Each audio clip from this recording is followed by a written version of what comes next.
Before the idea of a nation, there was just the land, a vast, sprawling continent of towering forests, sun-scorched deserts, and winding rivers. For thousands of years, this was home to hundreds of distinct Native American nations, each with its own rich culture, language, and way of life. They lived in harmony with the natural world, their civilizations rising and falling with the seasons, from the complex societies of the Mississippi Valley to the nomadic tribes of the Great Plains. This was a world teeming with history long before the first European ships appeared on the horizon.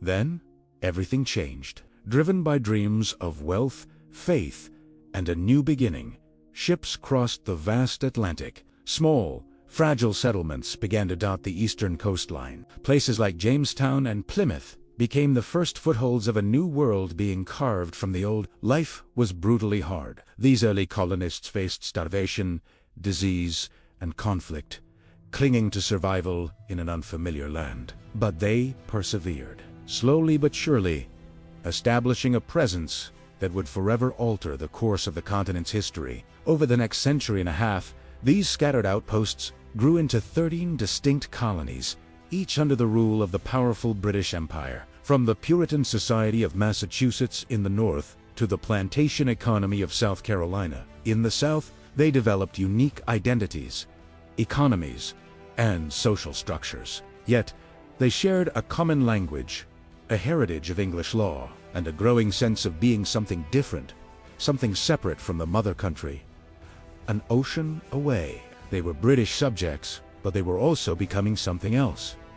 Americans. This emerging identity was put to the test in the mid-18th century. After a costly war with France, Britain sought to pay its debts by imposing new taxes on the colonies. Acts like the Stamp Act and the Townshend Acts were met with fierce resistance. The colonists, who had no representatives in the British Parliament, rallied under a powerful cry: no taxation without representation.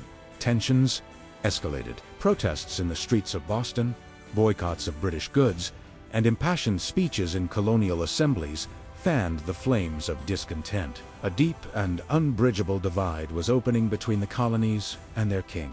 The simmering anger finally boiled over. On a hot summer day in Philadelphia, in 1776, a group of delegates from the 13 colonies took a monumental step. They approved a document that would echo through the ages. The Declaration of Independence, penned primarily by Thomas Jefferson, it declared that all men are created equal, endowed with certain unalienable rights, including life, liberty, and the pursuit of happiness. It was more than a list of grievances. It was a radical assertion of self-governance, a bold proclamation that the colonies were, and of right ought to be, free and independent states. The line had been drawn. Declaring independence was one thing. Winning it was another. The American Revolutionary War began.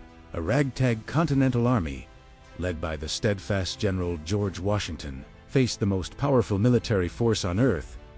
The odds were impossibly long. The soldiers were often unpaid, poorly supplied, and they endured brutal winters, devastating defeats, and moments of utter despair. Yet, they fought on in crucial battles from Saratoga to Yorktown. Through sheer grit and with vital aid from France, the Continental Army defied expectations and ultimately secured victory. The war was over. A new nation was born in the crucible of revolution. With peace came a new challenge. How to govern this new nation? The initial attempt, the Articles of Confederation, proved too weak. The country was fractured and on the verge of collapse. So, in 1787, the founders gathered once more in Philadelphia. Through months of heated debate and compromise, they forged a new framework for government. The United States Constitution, it established a republic with a system of checks and balances, dividing power between 3 branches of government and between the federal government and the states. It was a revolutionary experiment in a blueprint for a government of the people, by the people, and for the people. The early years of the Republic were a time of formation and expansion. With George Washington as its first president, the new government began to take shape. The nation's borders pushed westward.